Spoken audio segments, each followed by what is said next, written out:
Look at this. This property is well located in District 9 and comes with all the features home buyers dream of. It has a top primary school nearby, short walk to public transport, and in fact, you don't even need to take the MRT to Orchard Road because it is just round the corner. Yet, surprisingly, it's not on many local families' wish lists. It is well priced. The PSF shown in recent transactions is lower than condos in the city fringe. Yet, investors have more faith in location further from town rather than closer. The average price of private homes in Singapore has gone up by more than 40% in the last 12 years. This property, on the other hand, has lost 40% in valuation, or $1 million lower than what the owner paid for in 2011. Hey friends, this is Eric with a P. In this video, you will find out why some property in the core central region have become cheaper during the property bull run. And if you are looking for property to invest in, should you shift your focus on CCR and consider buying properties that are undervalued? This is my first video, so hit the like button and lend me your support. The owner of this property is from Indonesia and purchased it directly from the developer in 2011. A bit more than a decade ago, foreigners from all over Asia love to invest in Singapore's real estate, seeing it as a safe haven to park their wealth. The percentage of foreign investors went from 5.5% in 2001, skyrocketing to 19.3% by 2011. There are many reasons to give investors confidence to place their bet in Singapore real estate. The market is stable, transparent, and regulated with sound economic growth, as well as high rental demand and limited land supply. And it was so easy to own a property as a foreigner.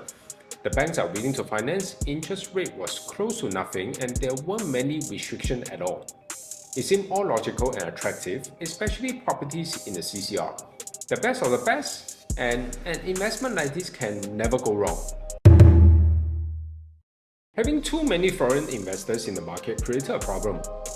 The property price rose so fast, and just between 2009 to 2011, it went up 50% that the locals felt that they were being priced out, and some put the blame on foreigners pushing up the market, prompted the government to step in.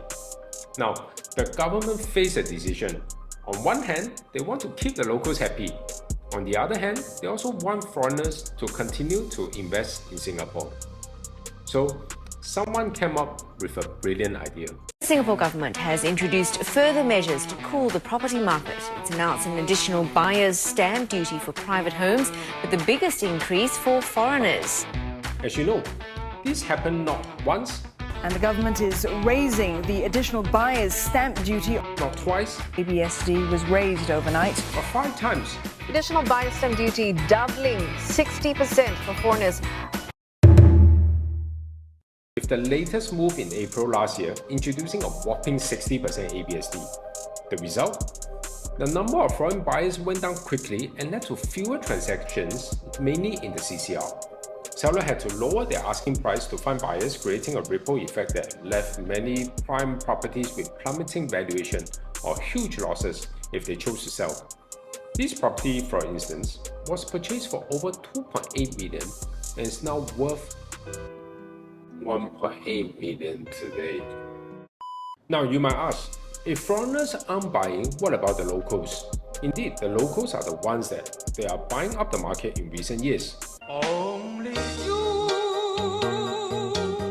But these are first-time buyers or HDB upgraders. Do they like the fancy address? I'm sure they do. Living in town might not suit their lifestyles or their priorities. Most importantly, though, the PSF seems attractive, but the overall price is still high. The average price for a 3-bedroom apartment is close to 3.5 million in CCR versus 2.4 million in RCR and 1.7 million in OCR. The overall price in CCR remains out of reach for them. To make matters worse, local investors who are able and willing are also affected by the cooling measures for having multiple properties, making the investment proposition far less attractive once all the additional costs are factored in. And of course, not all of these foreign owners are desperate to sell and won't even consider selling their properties in the first place, as the replacement cost is way too high. Let's say they are sick and tired with the return of these properties generate, selling this property at 2 million and they can only swap with a property that's worth 1.2 million once you factor in all the buying costs. You see my point here? Most of the owners would rather hold on to it for rental income, which also drives down the organic supply in this development. With no supply, no demand, this is a recipe for disaster.